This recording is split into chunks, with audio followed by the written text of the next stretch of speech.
Hello and welcome to Real Estate and the Adventures of Parenthood. And today I have Rudy back.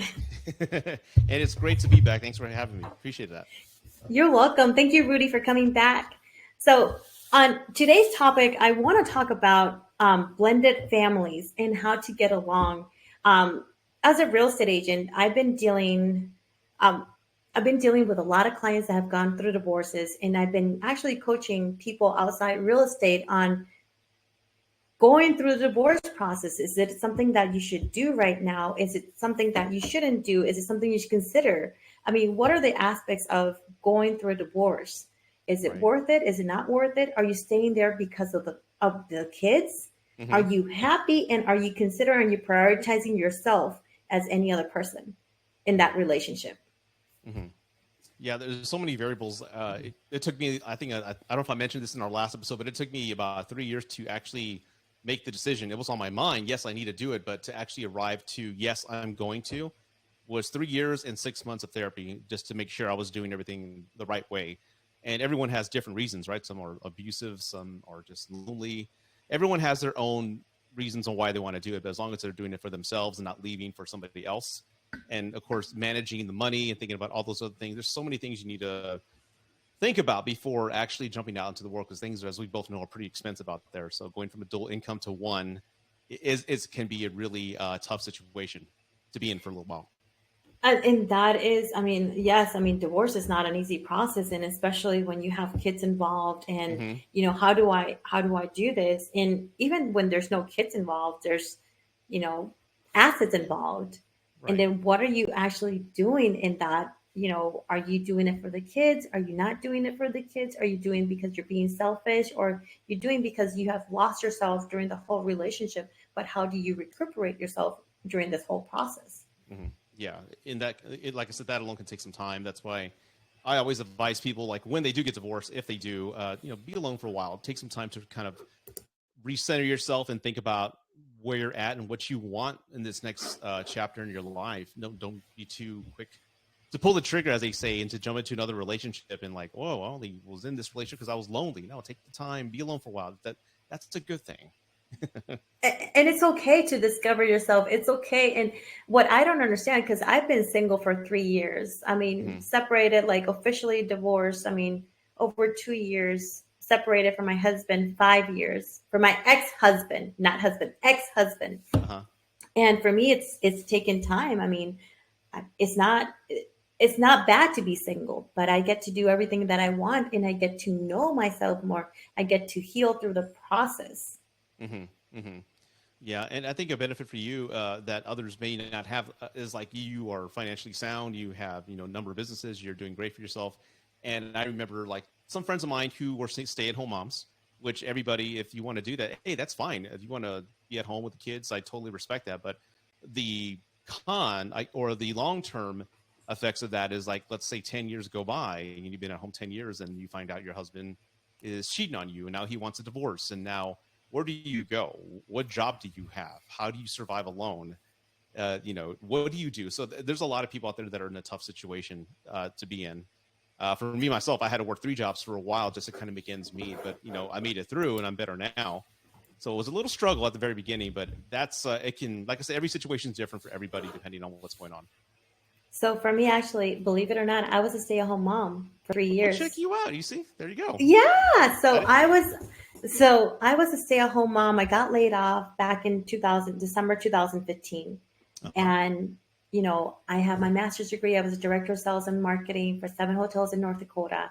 And I got laid off on my third trimester of pregnancy. And I'm like, oh my Oh gosh. my God. And I had unemployment, but unemployment's not enough. I think it was like $500 a Yeah. month or something. And I'm hmm like, oh my gosh, what are we going to do? I don't know what we're going to do.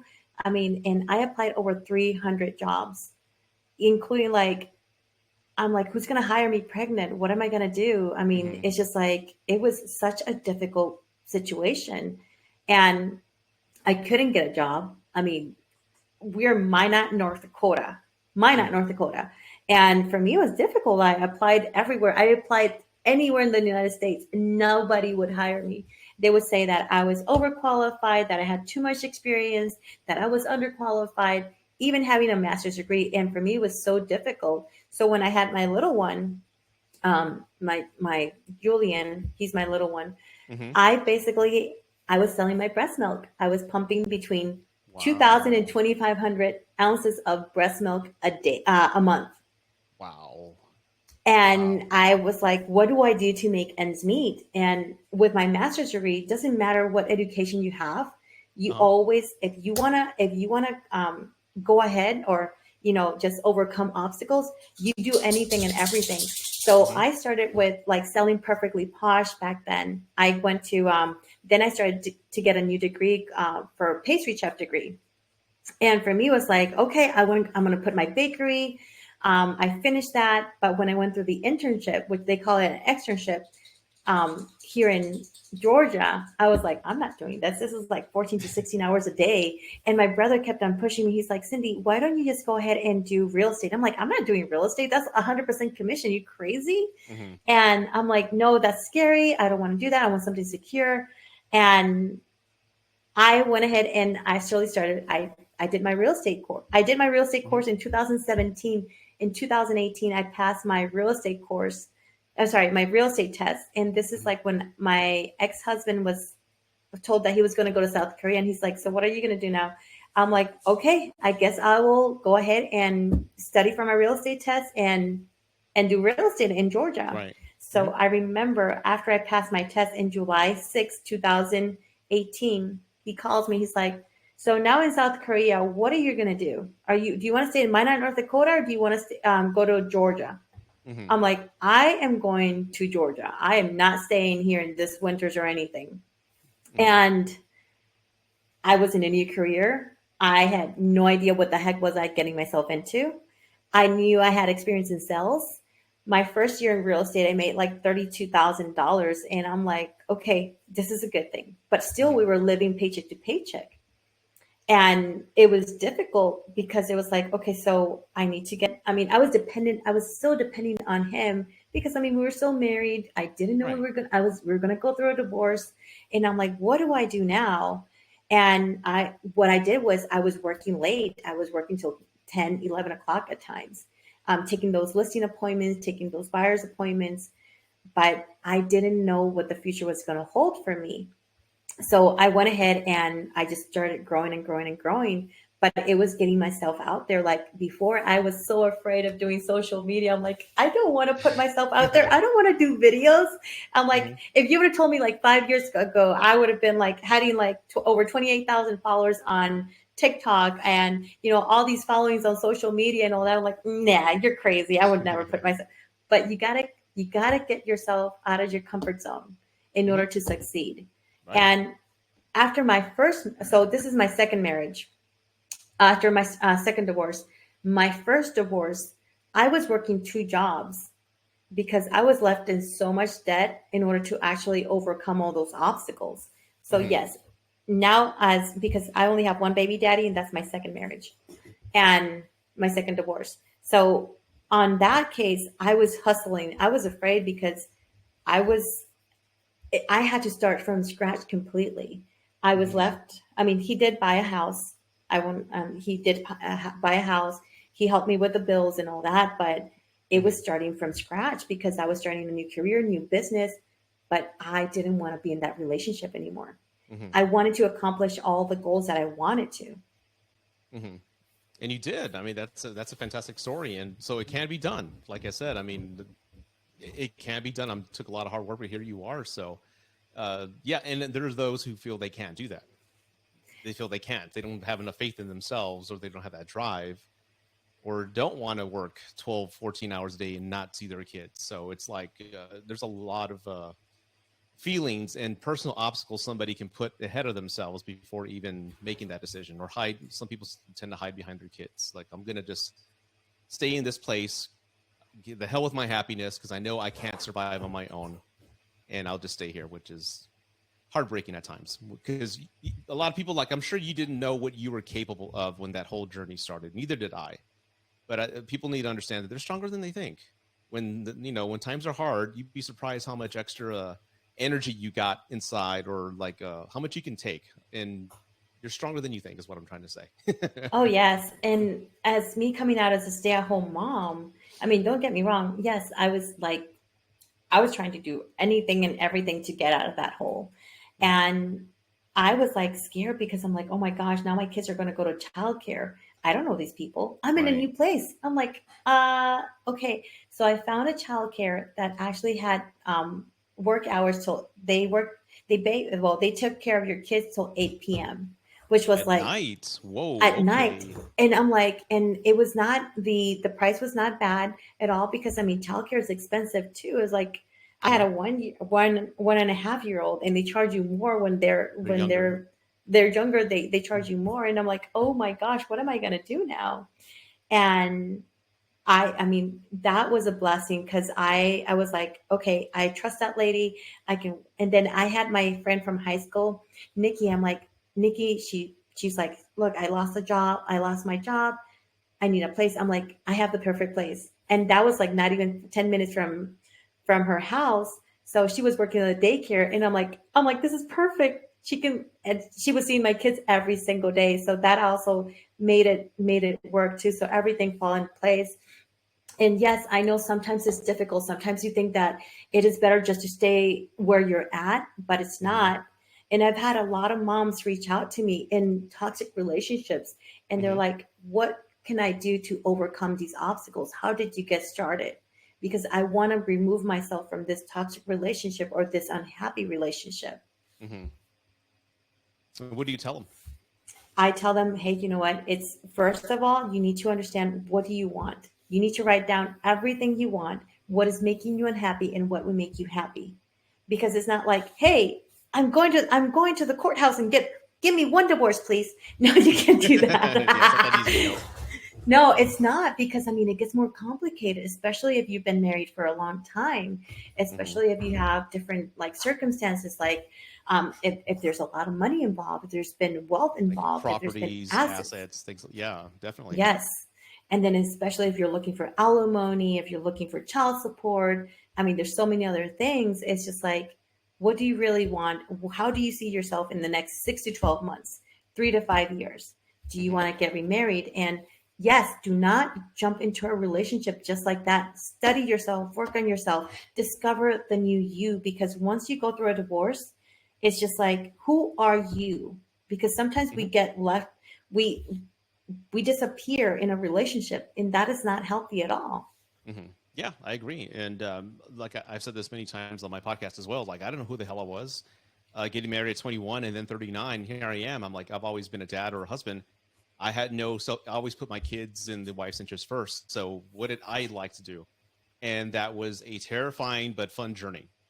And looking back in hindsight, those were the fun days. Like rediscovering yourself and what you like to do and who you want to have around and places you want to go. Like I had no idea what the cool places were in the city, but you just kind of discovered that on your own, while I wasn't working three jobs and hustling. So uh, it's for those who are listening and you're in that place. I know it's terrifying, but it's all worth it. It's all worth it, especially when you have an optimistic viewpoint on life and a positive outlook. It's a wonderful journey. And then not feeling guilty about those things that you have, like, hey, you know what, I feel like I can't do this because she's gonna tackle me, or she's gonna be upset with me. And Hmm. then having that feeling about like, nobody's gonna get upset with me because I'm doing this. Yeah. Is that Hmm. like, and then you have that kind of like, you still have that like, wait, is he gonna say something, or am I able to do that? Right. Hmm. Wait, I'm not hearing a no and I can do it. Let's do it. Let's go for it. I mean, that freedom. I mean, okay, I'm not encouraging you guys to do everything and anything you guys want. Be also safe and cautious with what you're doing. Oh Like jump yeah. off a plane. That's fine. That's fine, you know. But I will never do hey, that. By the way, I know you have, but I will never do that. I just hey, I'm fine with I it. like it. I mean, I like it. I was like, well, the weather's looking really nice today. I can either go fly or I can jump off a plane. And I'm Hmm. like, well, I flew yesterday, and I was trying to get a hold of one of my friends. I'm like, hey, you know what? Let's go skydive. But he was working. I'm like, I guess I'll go to the gym and run Hmm. some errands. Yeah, But I would. I think I would go to the gym versus jump out of a plane any day.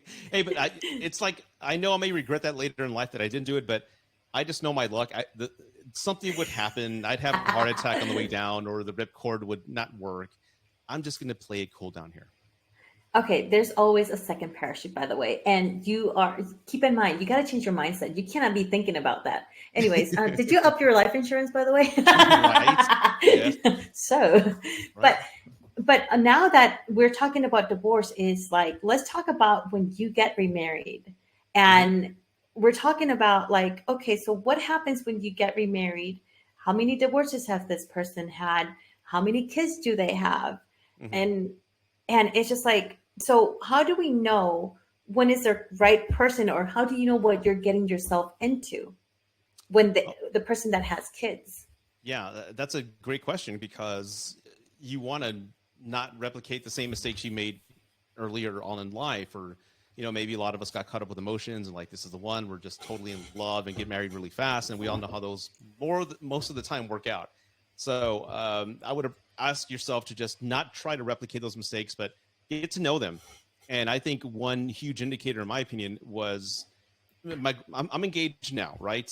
My girlfriend, she's never had kids before, so the son we have is is her first. Oh, But before congratulations. her, thank you so much. But before her, I did date single moms, and in a way, I preferred that. Unlike what young men are saying, all these idiotic, stereotypes and phrases, I preferred a single mom's life, because we all know how that life is. Monday through Friday, there's no dating. Monday through Friday, you're busy with the kids and schoolwork and food and dinners and things like that. That's the way I was. I only went out on weekends, and my Monday through Friday was dedicated to my kids, and that's how the life was for most single mothers. But the red flags that I learned in my dating life was, if there was a horrible relationship between her and her ex-husband, where she was just constantly just complaining about he's not helping, he was supposed to pick her up and he didn't, that was a red flag, in my opinion, because that's always going to linger and always be there. And in some cases, we had a great relationship, and she would tell me that, hey, this guy is a pain in the butt. I can never count on him. But then she would dump me to go back to him. So there was a lot of like weird flags there. So I guess what I'm trying to say is, observe who they are. Like, if you're going to date somebody, they got kids and they have a co-parent, and they have a great relationship, there's no drama, and the kids love being at their dad's house or mom's house, the kids are all well behaved, and they're actually co-parenting, that's a wonderful green flag for you to look at. Like, okay, so they have their shit together, they're doing well for themselves. I know my space is in a healthy area, or the best it can be. I'm not going to go into that space and try to ruin that, so to speak. You want to keep the harmony and everything in balance, and also be mature enough to understand that they're parents. They're not still in love with each other. He is not flirting with her. Like some other guys and some women, some women got mad at me for texting my ex-wife. Like, we're talking about my daughter's project, If jealousy cannot be in place or in the air when you're co-parenting or starting a blended family, because that's just going to eventually just grow into something and just explode and ruin everybody's relationship, or maybe cause divorces. So you have to be totally secure with yourself. And that there is like, so when I met my ex-husband, it was like when I was 26 years old. Yeah, 26 years old. And I had no idea what this was. I had no idea what co-parenting was. I Mm-hmm. had no idea what, having stepkids was. I mean, granted that they were 2 and 4, and she lived in Kentucky. He lived in North Dakota with me. And well, we lived in separate Separate states. areas. Okay. Mm-hmm. And I was like, I did not understand. And there was like the insecurities that I had, um, Oh, you had them. Okay. I had the insecurities, and Okay. her calling, like one time, and I will never forget about this. It's just like she called over 50 times in 1 hour. That's a little too much. And it was like Yeah. the gelling, the fighting. And honestly, it was crazy. It was not a healthy situation. Mm-hmm. And I think about this, it's just like, I really wanted to have kids. I really wanted to have kids. Mm-hmm. And for me, it was like, I know he can have kids. He had a vasectomy back then, but he actually got a reversal, and we had Wow. kids. And Those it I hear. was, I'm sorry. I hear those are hard to reverse, because I have mine scheduled, not a reverse, but my vasectomy scheduled for later this month. But I read the procedures and the percentages of it being successful if you change your mind. So for a reversal to, one, it's expensive, and two, if it takes, that's a rarity. So good for, I mean, I guess good for him that it actually took. I'm just saying because I found out about that recently.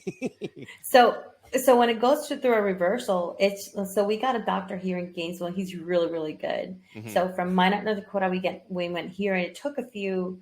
It actually not even 6 months because he got the reversal. I think it was like November, October 2007. No wait, 2012. Hmm.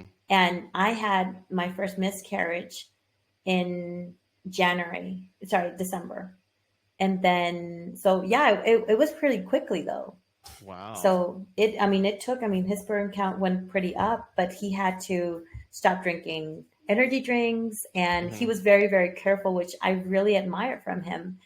But in this case, he did not have a good relationship with his ex-wife. Hmm. He didn't have a relationship with his kids. It was like the constant fightings, the constant screamings, the constant like not having a good relationship with her was a total red flag. And I didn't see that. I was more I was blinded by love and in love and him, that I didn't see those red flags. Him not having a good relationship with his family because they're all distant. They don't talk to each other or anything. And I'm Hmm. Latina, so as a Latina, I have constant communication with my family. Hmm. And I'm like, how does that work? I mean, why don't you talk to your family? And plus, it was completely a different culture too. So, I mean, there were so many things, so many differences, and it was most likely that I was his fourth marriage, Yeah. Hmm. and And how many I years? And how old is he? Like, was this 4 marriages in 10 years, or? he was 40. He's now 44, but there's a pattern here. He cheated on every single spouse. Yeah. So the Mm. first one he cheated with his on her with her mom. Then the second one he cheated, like it's a pattern, Hmm. and it's actually something that run away, run Hmm. away. And it's just like, okay, so what do I know now? How do I know that this is a person that I can count on, or a person that I can actually have a good relationship? Hmm. And now I'm like, he after 5 years he's actually back in my kid's life, meaning that he's military, but he moved back to the states. So supposedly he's supposed to move completely back back to Georgia full time in January, in July or August. So that's, we're pushing for that. And Okay. but I'm having a relationship with his kids, so I still have a relationship with his kids regardless of me being the ex-wife, the fourth ex-wife. Hmm. And but I've maintained that constant communication with them. And now after maintaining that constant communication and getting along with his family, because that's another thing too. It was like there was a lot of not getting along, but now we started getting along. So last weekend we actually had our first family trip with my ex-in-laws, to see his kids and his ex-wife. Oh, So we completely there did you go. that. Hmm. But this is like after 10 years. If I would have Hmm. wanted to do this like the first year, that would have probably like I would not probably be here. uh, and this is something that she and I were talking about, because as a blended family, you have to get along. You got to put your differences from aside, from your like grudges, your insecurities, your jealousy, your everything. You Hmm. have to put that aside and think about the kids. Like, Yes. Hmm. are they really important or not? Can I am I able to be like have a good relationship with this person aside from the marriage, aside from being his ex now? Hmm. Hmm. And most people, I hate to say it, but most people can't. There's always, we see it all over social media, and we see it. I have a lot of people reaching out to me, and I've met with a few coaches who deal with high conflict divorces, and these men and women are just making their spouse's life a living hell, like prolonging the divorce proceedings, or making threats, all types of things. So it's unfortunate that there's many people out there who cannot be an adult about the situation and put their feelings aside, and put their kids above them, and be the role model and leader that they need to be. It's very unfortunate. There's and again, just like myself, there's another coach that I met with last year. Her name was Victoria, and she has a wonderful co-parenting relationship, and she was engaged to similar like you had said, like you meet somebody after the divorce, you're in love. Oh my God, this is the one. This is the one I've always wanted. But he could not handle being in the space of, she's got an ex-husband around. She said one of the moments where he says, I don't feel part of this family, was when the ex-husband dropped off the kids and they're talking about the kids' health, medicines, because one of them is a special needs child, and they're talking about meds and things like that. And after he left, he was just kind of quiet, and she's like, what? And after a few hours, he goes, look, I look at you guys and I see a family, and that's I'm had nothing to do with that. And I see that, and I feel so separate from what you guys have that I can't deal with this. I can't. And he left her, and their engagement was broken off. So the way he described it, as an older man, I can't see that, but as a younger man, 20s, maybe early 30s, who doesn't have a family, who doesn't have kids, who's never been married, there's a lot of insecurities that I can see them having. And it takes a lot to actually overcome those and say, you know what, that is their past. That is, something that I don't have yet with her. Hopefully I will later in life. But to see something that somebody has built for many years, maybe known somebody for 10 years, and they have a family, and you're seeing it from an outside observer, I can see how that can still be a shock to people, in those situations. And it's just like, you're right about that. And a lot of people who date single dads or single moms, and they have a healthy relationship with their ex-partner, Right. it's just like, they need to understand, like, look, okay, for instance, my ex-husband came home, and my house, by the way, my Mm-hmm. house, this is not his house, my house. And in order for us to not disrupt the kids' like routine or anything, because my kids have not had their dad in their life for, let's say, for instance, for 5 years. And the Mm-hmm. only thing stable that I've had for them has been me, the routine and everything else. And yes, he brought his dog, which his dog is the one that I've been checking on right now, and she's with me. Mm-hmm. But I told him, you know what, you don't have to, but you can stay at my house. I have a guest bedroom downstairs. I have a kids guest bedroom, so you're welcome to stay. And he's That's staying at nice. my house. We're Mm-hmm. cooking dinner. He's right now with his parents, but it's just like, if I were with someone, would they be able to understand that there's nothing sexual there? There's Right. nothing. It's just like good friends hanging out. Mm-hmm. Yeah. And believe it or not, there's a funny story. Before I met my current fiance, there was a man that my ex-wife was dating, and they were doing great. Like, as a matter of fact, it was one of the first feelings I had where I was like kind of angry, was when the ex-wife said, hey, so and so wants to take the kids to the beach. And I remember, why am I angry about this? Oh, some other man taking my kids to the beach and not me. So this is the first time I encountered that feeling, and it was around my son's birthday. And I'm like, I don't know. I'm like, well, do what's best with the kids. I calmed down and realized what I'm feeling is natural, but I'm not going to let that ruin my son's birthday. I'll tell my son that I will celebrate something with him when he gets back.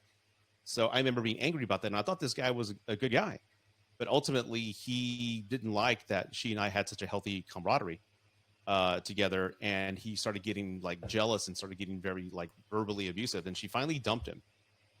And she dumped him because she and I had an agreement. Like, we have this perfect harmony. We're not going to let anybody, man or woman, come and just jeopardize that. And I dumped many women because they couldn't handle that either. And he got so jealous, he was stalking her, leaving notes on her door and her windows and her car window, like the middle of the night. And my kids are there. I'm like, F that. No, the kids are staying with me till you get that situated, file police reports, do whatever. But she didn't feel safe. So I'm like, ugh, you can stay at my place for a couple of weeks if you have to. Oh gosh. And she did. She slept in my daughter's room, and it was kind of funny.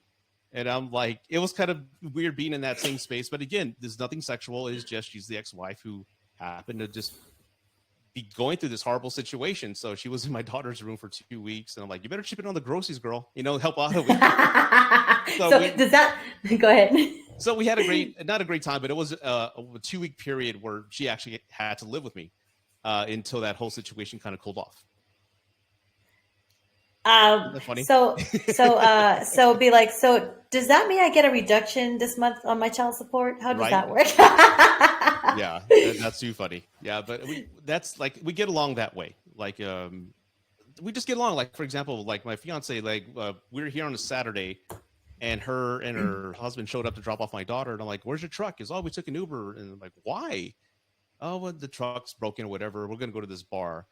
And you're gonna take an Uber to a bar? That's so weird. And my fiance says, "I'll take y'all." So she took my ex-wife and her husband to a bar like a few miles up the road and dropped them off. So we all help each other. We all get along great because we all know we respect each other. There's nothing there, and it's all about the kids, and everyone's happy in their situation. So that's how we work. And that's what I love. And yes, you know what? It took me 10 years to actually understand that. Now, let me And ask you, if you don't mind me interrupting, like, go for it. was it you? You said that you had some insecurities with this previous relationships. Is that am I understanding that correctly? Or was the insecurities on his part for the co-blending family piece? For me, it was like the insecurities on my part because, first of all, I was his fourth wife, at Okay, that time. okay, Fourth wife. He had cheated on her. And she was asking him back. But then again, that's she was, different though. That's kind of different though, because she's asking it back while you're married to him. So mhm. that's I think that's natural for you to feel that way because that's disrespectful to you. First off, and for an and ex-wife to it be asking your husband back while you're married to him, oh, I would be just like you in that and, sense. and there's so many things, and I'm like, okay, so do you want her? Do you not? Because I even told him, look, you don't have. I mean, we don't have to be together. And he's like, no, I want to be with you. And we did get married. But it was like, there's so many things that I didn't understand because I'm like, do you want to be with her? Do you, because I couldn't understand, like, because of how toxic their relationship was. Hmm. For me, was like, I did not understand that. But the It fact that you had was, to ask him, "Do you want her?" says enough of that he didn't reinforce enough to you that, honey, I love you. She's crazy. This is not even a thought on my mind that I'm entertaining. He didn't make you feel comfortable enough. I think he did say that, but I cannot remember that. I can't, Okay, we're talking about like this is a while over back. 10, yeah, 10 years, 12.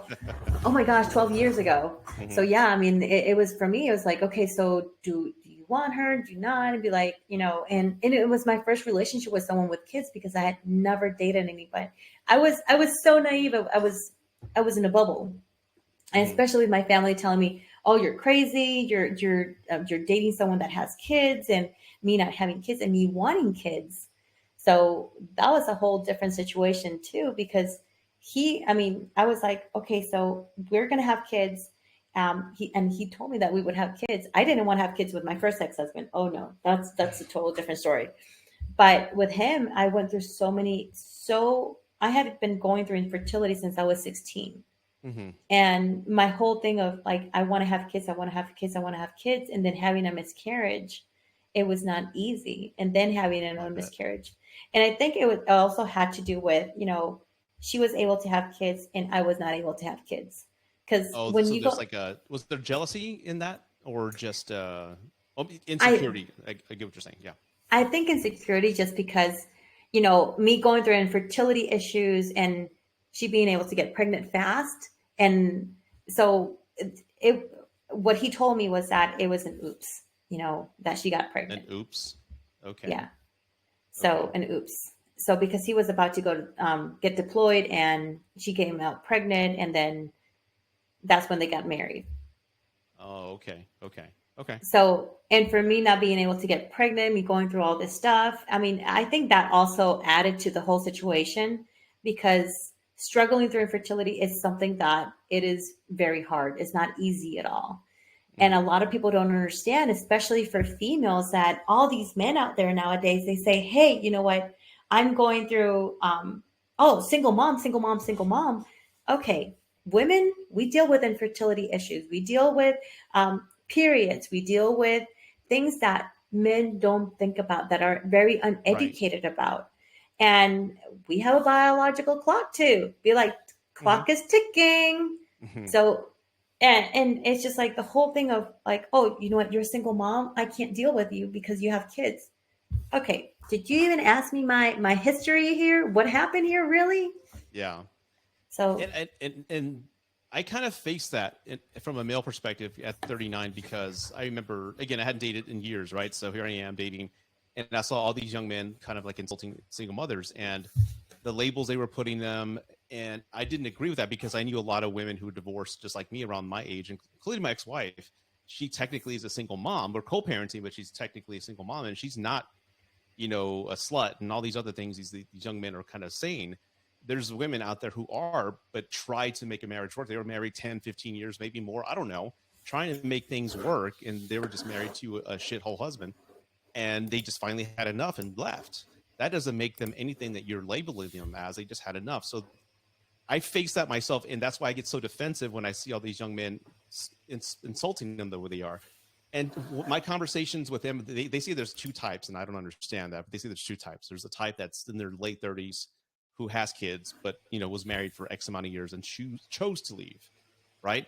And there's the ones that are like 24 and under who have 4 kids from 4 different guys, and that were reckless and just kind of getting pregnant left and right. I'm like, okay, I guess I can understand what you're saying on that piece, but again, it's funny how the shame is always drawn to the woman, but no one's calling out these deadbeat jerks who are impregnating these women and just leaving them there and not owning up and being dads. So it is a biased, one-sided type of discussion out there.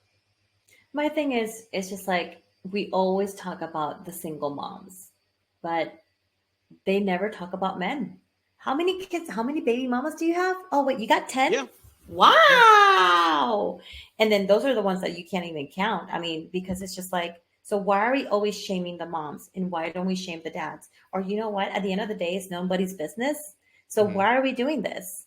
I mean, It's a lot of, from what I've seen, again, it's a lot of men who don't have kids. And I think there's a resentment coming from their space because you picked them, not me.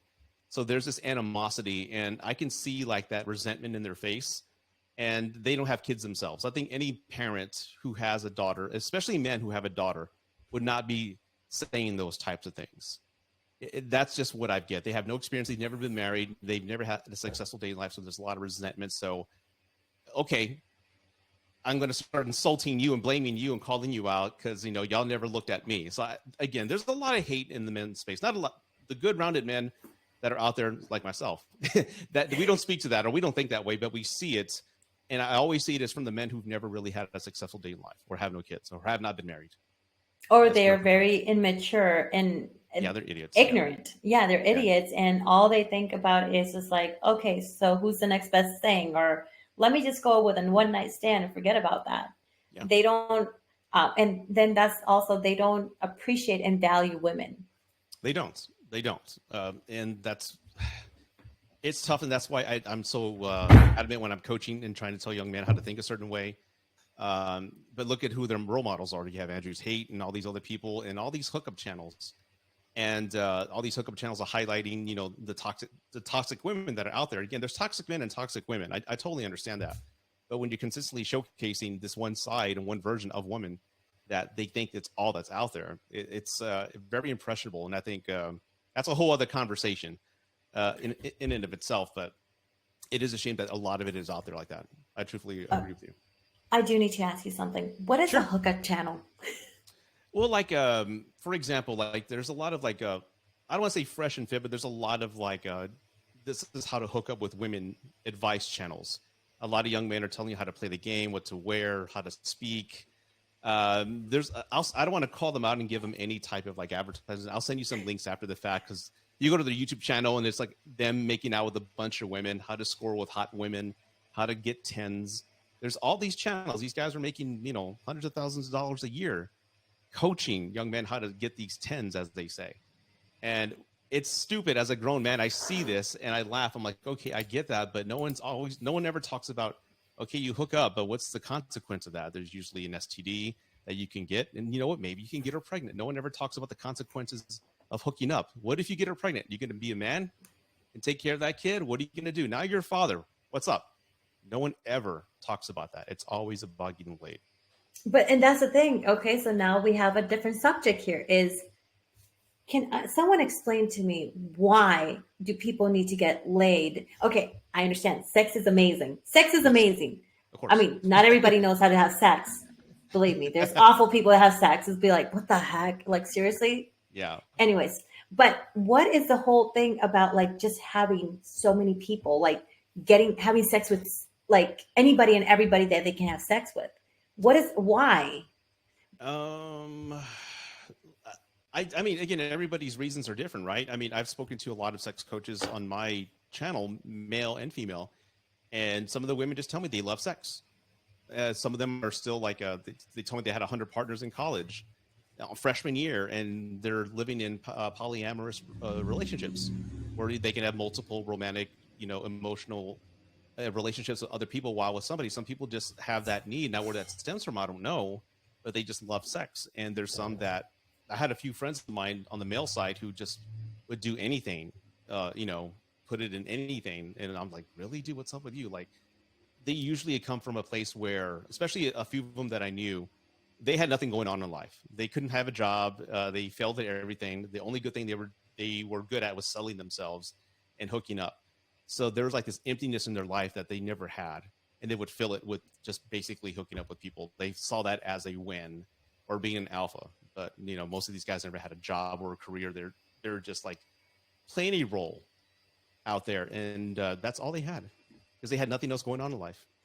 But you know what? Thinking about this, like I've never been a person of having like multiple partners or sleeping around or Right. anything, and I think about it as like they don't value themselves. They don't love themselves. Hmm. They're missing so many things in their life that that's what they cause it. Because I mean, I would not want to get an STD. I mean, there's so many there's so many types of STDs. It's like, Yes. but they don't think about that. They don't think about like, what if she gets pregnant?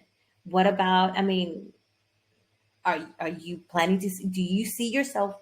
If you have sex with this person, do you see yourself having a kid with this person? Right. Right. They're not thinking that far ahead. Most guys aren't. Most people aren't. They're just out there looking to have fun. They're just looking to conquer whoever they're dating and then move on from that. So, and they It's should. just a It's it's a irresponsible five thinking. second it's a 5 second thing. I mean, so you're gonna Five change your whole seconds. life. Okay. Well, I mean, are we talking about premature ejaculation here? Oh Yeah, gosh. like 5 seconds. Wow. Okay.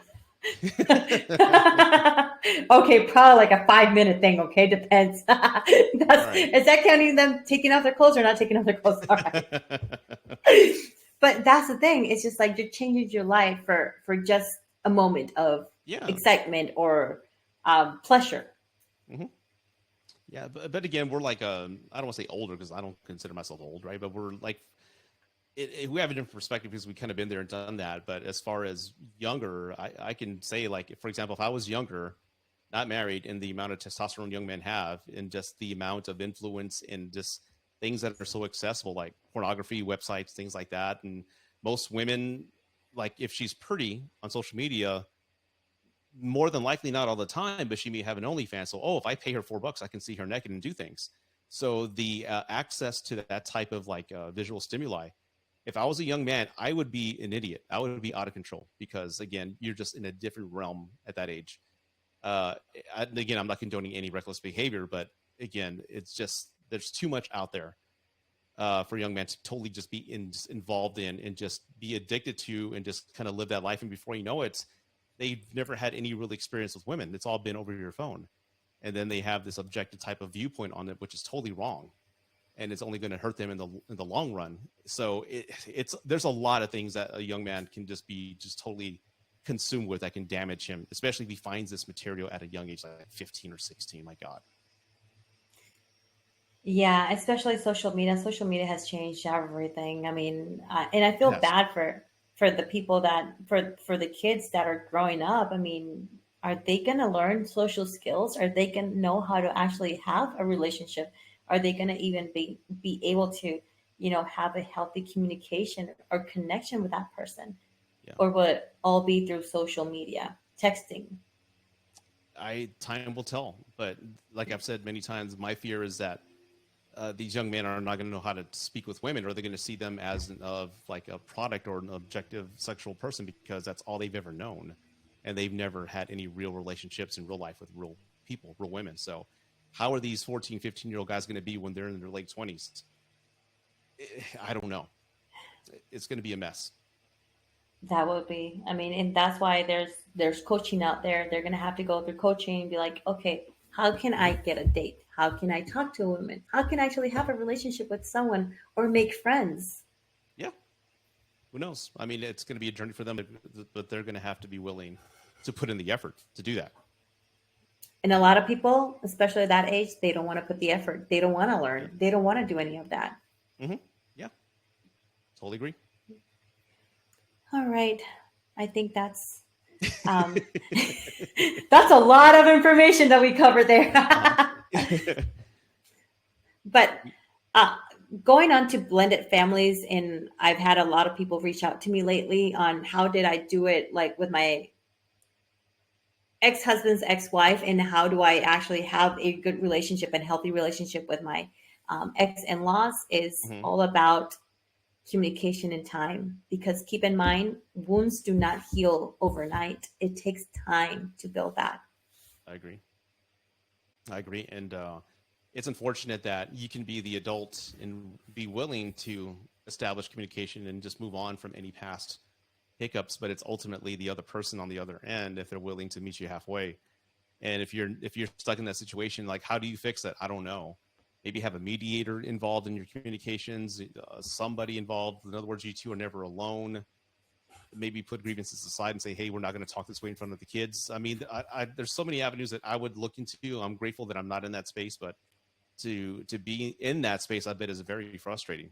And I wouldn't know what to do other than the options I just suggested. No, and um, it's just like, I mean, especially with social media, you have social media, Facebook. A lot of people put their dirty laundry on Facebook, oh and it's yes. just like, oh my gosh. And TikTok is becoming a big one. Like, Hmm. oh my gosh. But I mean, it's just like, just hold on there. And if you're getting into a relationship with someone with kids, get to know them. And I'm not saying, hey, you know what, it's a bad thing. It's a great thing because you're actually building a family, but your family is becoming bigger. So Yeah. you're not only having your soon to be husband's kids, right? But or Hmm. soon to be wife's kids, but you're also acquiring their ex-husband's family or ex-wife's family, and that Hmm. makes a bigger family. And you'll Hmm. always have them time. I mean, they're always going to be there regardless. Hmm. Yeah. So why not get together and just build a relationship, a healthy relationship for the kids? I'm not saying sleeping together because that's a total different story. But if you guys are up to it, Right. then go for it. That's a completely different podcast. Completely. But all right. Thank you so much, Rudy. I appreciate all your information and all your help with um, blended families, divorces, and men that don't understand the single parenting or single mom or single dad's life, Hmm. men Yeah. and women. Yeah. Least I can do. Thanks for having me, Cindy. You're welcome. Thank you.